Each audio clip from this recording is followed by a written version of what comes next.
what this video is the opposite of is, anybody ever heard the expression, your friends will ask you, they'll say, okay, Janice, now you tell me, what does a horse do when you pull on him? And then you go to answer and they go, he pulls back. That's right, he pulls back. You have to have light hands. That's totally not true at all. If a horse is broke, he's not gonna pull back. So one way to really bring down that horse that gets tense and head high and prancy and tight and bothered and jiggy is get it to where at any given moment at the drop of a hat, boom, you can just soften him.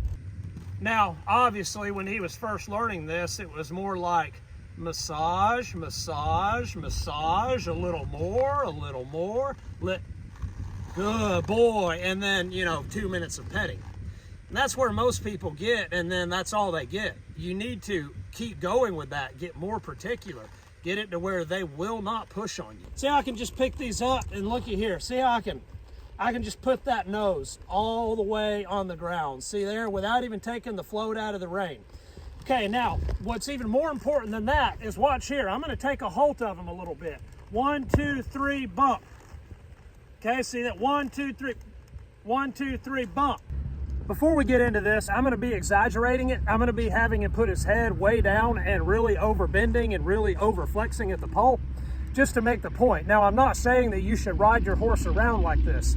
There's a few different schools of thought. Probably the most correct is anytime you get a horse's nose behind the vertical, it's basically messing up his biomechanics and throwing off his balance. And if you get his head way down low, you will get him to where he's throwing his weight onto the front end. And probably, the best way to be on that is just like everything else with a horse. It's more about how you do it.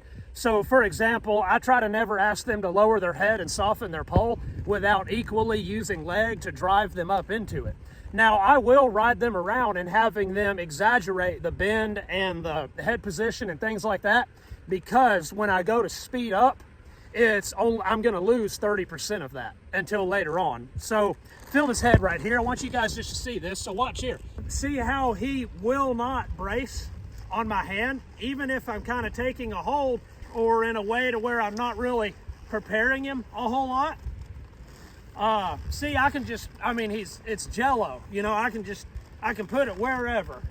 It's really rare, if not next to impossible, to have a horse that's hot and flighty and pushing through the bit and all jacked up on you, right?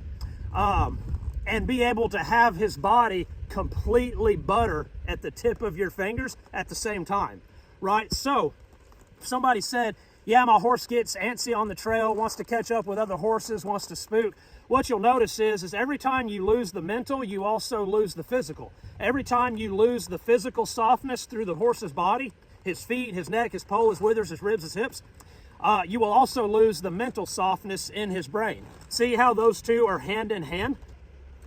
You don't want to just have a horse that's really soft and pretty and feels good when it's 68 degrees and there's a rainbow in the sky and the wind is out of the north and it's a Wednesday. You want to have a horse that is so bulletproof, so mentally sound, so sure of himself and what he knows and his rider, to where it doesn't matter if you take him somewhere he's never been and haven't ridden him in 6 months. It's okay to pull on a horse. Don't be afraid to pull. Be afraid of not easing off when they begin to come through for you, right? And that's a really misunderstood concept in the horse world. He knows how to take a pull. We have taught him how to handle a pull.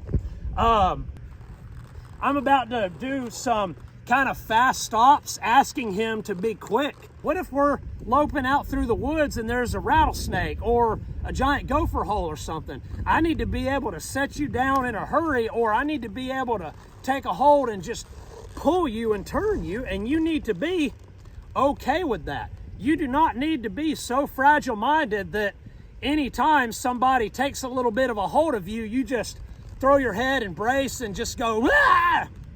Keep it together, man. Keep it together. Be mentally sound. Be unbreakable. We don't want to wind up with a teacup. You guys are going to see him. Hopefully, you're going to see him actually kind of push up and push on my hand a little bit. And I want you guys to watch my arms. When I'm stopping him, I am being soft-handed, but I'm making my hands where they are unyieldable. So when we come in here to stop, if he pushes the least bit, he's just pulling on himself.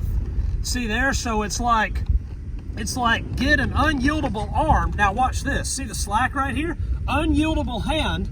Now, keeping your arm rigid and not letting it get like this to where he can just pull you all over the place, right? Keeping it rigid, 1 ounce of pressure. See there? Now watch, if my horse goes to pull, see how that hand does not move? Everybody's in such a habit of trying to always ride like this, right? They end up making a horse to where if he pushes, he doesn't run into nothing. You're just a rubber band, so he's just flinging his nose and pushing through your hand and all. Give them a reason not to push on that, right? Set it up to where if they push, looky there, locked in. If he pushes, look at his face right there. If he pushes, he's just pushing on himself, right? Lock your hands, he should be able to stay off of that. Now, if I do feel him push on it a little bit, I'm gonna say, hey, get off it. If I feel him push a little, watch his nose. Hey, there, get off it.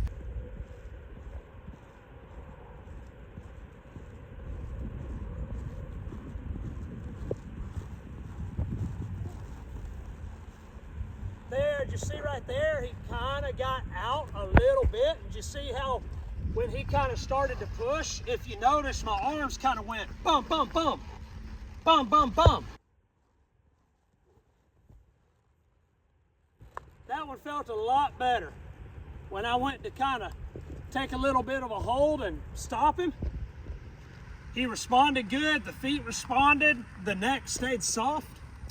See, people want to beat around the bush and not ever really take a hold of a horse because it's ugly looking, right? Well, if you want to get to the next step with your horse, you're going to work through that and get it to where even if you take a hold of him, he keeps it together, right? So you need to have this stuff built into your horse, and he needs to be real sure about all that, right? Hey everybody, if you would like to get more videos like this, you can become a Carson James Insider. Now, the way you become a Carson James Insider is just by going right here, and I think there's some details as well. But basically, we send you a lot of cool content completely for free. So go below, become a Carson James Insider, get more videos like this one.